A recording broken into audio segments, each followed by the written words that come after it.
Business Today. My name is Kelvin Nyakundi, and we have Imran Manji here, who is the head of Uber, and we are talking about mobility and climate change and some of the innovations that are helping in order for the mobility sector to move into climate smart systems. Thank you so much. And now we were discussing about the electric mode of mobility. And when we look at Kenya, do we even have the capacity to sustain such a system, and what can be done in order for us at least to move towards this sort of system? Sure. I guess from an Uber perspective, from where we're looking, the drivers on our platform cover a very large number of kilometers. So the infrastructure needs to be available for them to be able to either fast charge and get back on the road very quickly. They can't have a very large amount of downtime. So for the electric cars, we're going to have to invest significantly in superchargers and the like that enable a driver on our platform to pull in 20 minutes, an hour while they're having their lunch and then get back on the road. Mm-hmm. There are other forms of electric mobility, such as the motorbikes that the president is in favor of, and we are considering looking at these as well. Mm-hmm. And now, in terms of also looking at the now electric taxis, give us a little bit, maybe something like from which period do we expect now this to fully come into place?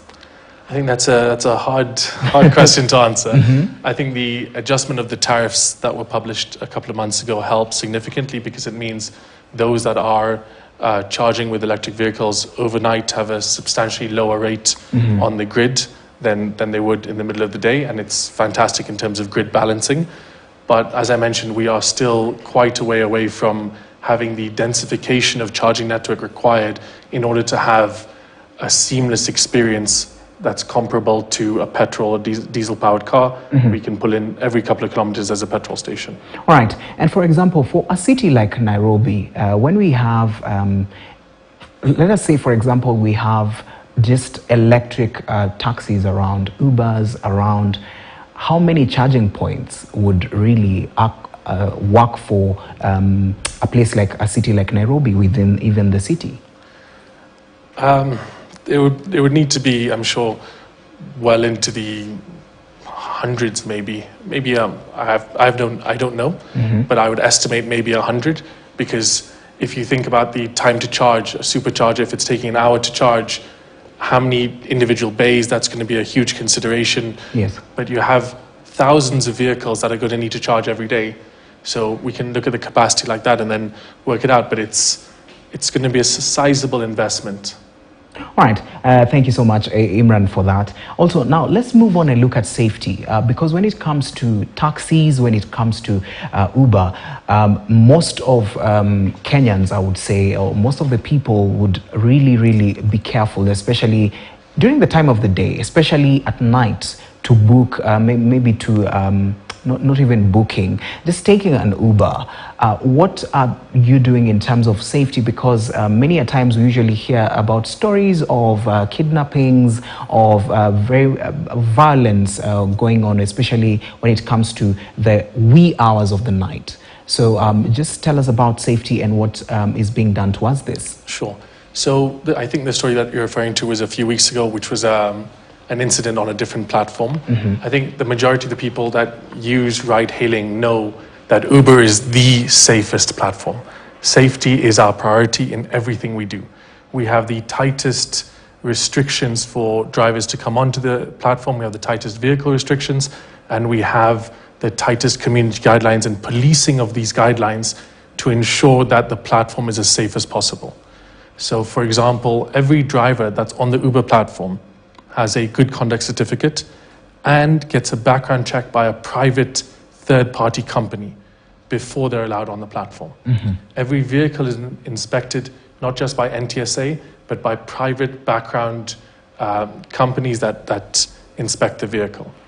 And then when you're on the platform itself, there is a whole host of safety features. Before you start your ride, in your settings, you can choose to share your location with your friends and family. You choose, for example, I'll share with my spouse on every trip, I'll share with my sibling only on trips at night. so they can see in real time where you are and what's going on. That feature is available to everybody through the settings. It's called Trusted Contacts. We also have the situation where when you're getting into a vehicle, how do you know it's the right one? We have a feature called Trip Verification, where we send you a PIN code. And when you get in the car, the driver has to enter that PIN code. And the app will say if it's the right PIN code or not. So you cannot start the trip if you're in the wrong car, because we have governed that process by putting in place that PIN code that ensures that the driver that was sent to collect you is the vehicle that you got into. We have numerous other safety features. For example, drivers are asked to take selfies. And that photo, facial recognition algorithm runs in the background and ensures that the person that is driving the car is the same person that signed up to Uber. So that you cannot have an instance of a different person. For example, you're supposed to be the driver and then I take your app and I go and pick somebody up. The facial recognition constantly runs. It runs at the start of the trip and it runs at random times during the day as well.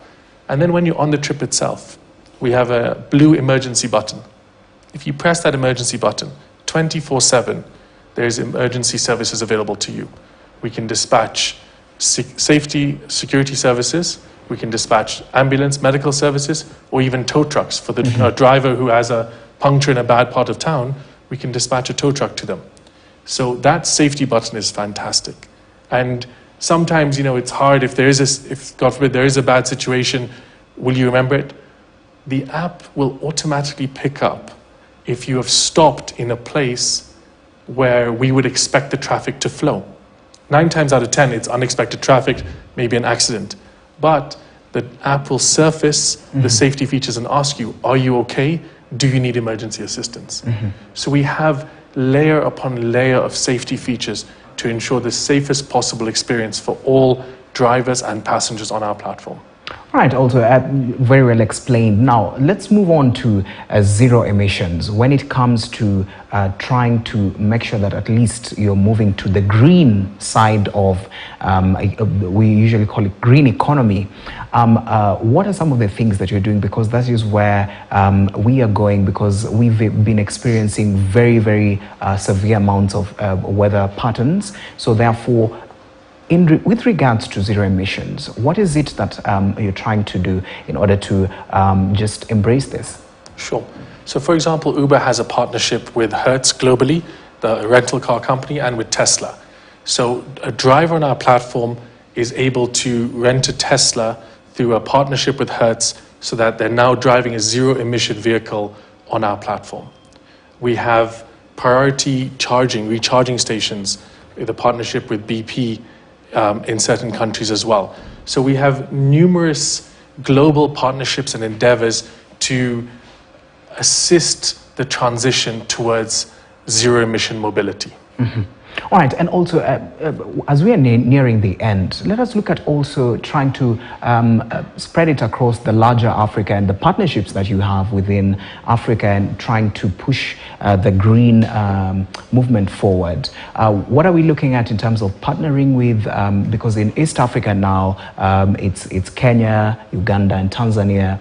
And also, what are you trying to do in order for this message to just be across all the countries that you operate in?